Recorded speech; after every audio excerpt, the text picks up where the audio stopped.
So Ryan Coogler's new film is out in theaters, so today I thought it was time for me to stop and talk about Sinners.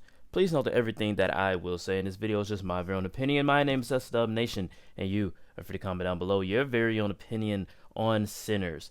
Did you love it? Did you hate it? Comment down below your thoughts right now. Please don't forget to check out that Twitter and that TikTok link. Those are in the description. And with all that being said, guys, like, comment, and subscribe.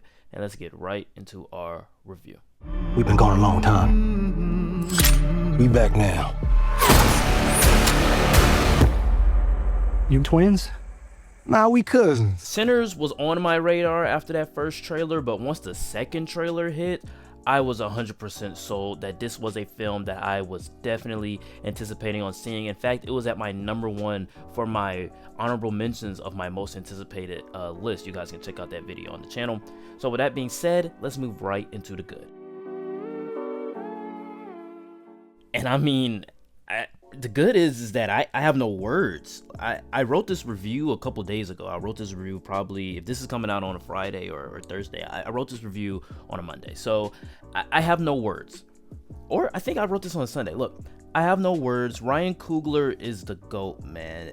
The review is over. That's it. Like, that's all I have to say. But in all seriousness, this was everything I wanted the film to be. It was intriguing, it was ambitious, it was an engrossing theatrical experience. Ryan Coogler finally returns to his creative side after leaving Marvel for a little while and doing an original idea. From the start, we're introduced to these twins, masterfully played by Michael B. Jordan, who has this interesting history and connection to everyone around them. What truly grabbed me here was the dialogue. In the first 45 minutes to an hour, I'm just floored by how sharp the dialogue is, how smartly written everything is, and how everything has a history. It's interesting listening to this town talk about the twins and how the twins are coming back from war. They've been in Chicago for 7 years. In fact, I really enjoy that first hour of the film that made me forget that this was even a vampire movie. And for the first hour or so, it works as that dramatic western that I was just talking about, going through a regular day of the twins' lives. And if the vampires were never introduced, this would still be an incredibly intriguing world and set of characters to be around.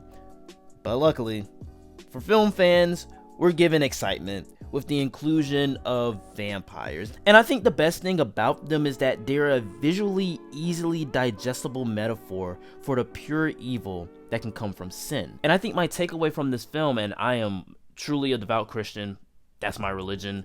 I believe in God, I believe in Jesus. And so, as a Christian walking into a movie called Sinners, obviously people around you are going to be looking at you a little bit differently because, aren't you Christian? Why are you watching a movie called Sinners? I really love the filmmaker behind it. I am a film fan, true and true. I see all movies, regardless of my religion. But my takeaway from this film was that if you sin long enough in one room, the devil will come knocking. The devil being the vampires. And it's up to you to answer. It's up to you to invite them into your home. They'll invite the devil, they'll invite sin into your home. And I think that's very interesting that Ryan Coogler did that. I don't think anybody else had this kind of takeaway, but it's very interesting how he does that, because many of the characters inside of the film sin, from playing music to thieving, but the biggest sin of all that many of us struggle with is sexual sin. And this film doesn't hold back on the horny, filthy sexual sin. But it's very interesting how Ryan Coogler really kind of turns this into a film about religion and how religion can be manipulated in many ways. And I just love that metaphor, that analogy, just the representation that vampires are pure evil, the devil, sin. And in true vampire lore fashion, they can't be allowed into your home unless you invite them in. Just like the devil can't be allowed into your life unless you invite him in through sin. all of it is just very interesting and very poetic in a sense. Look, the film is also very much a tribute to music. The blues, the soundtrack, as well as the score is all riveting, and in some cases becomes the DNA of the film.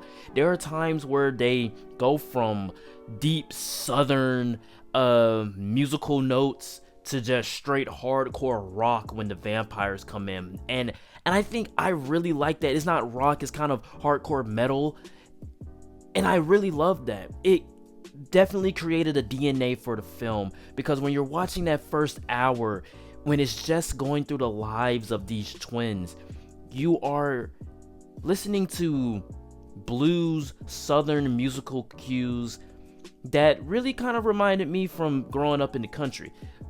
And then you move into the heavy metal rock, and then it starts getting into, okay, this is true on a rock concert, and the vampires are here when you get inside that second hour.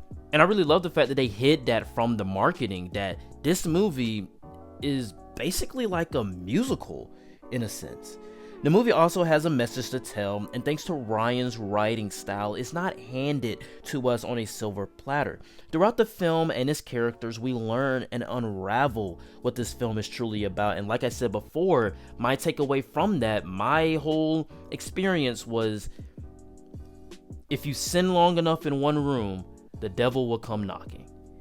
Now it's up to you to answer the door. Again, there's just so much I want to talk about, I want to say about this film, but unfortunately, I can't because of spoilers. The film has been out for a week now. You guys should definitely go see it if you haven't seen it already. And the mixed thing that comes to mind here is that, I mean, these are not good things or bad things. These are just things I want to talk about. You know, Ryan gets very ambitious with a certain scene inside of the film. It's very much a tribute scene, but he gets very ambitious with this scene. And in my opinion, it worked for me.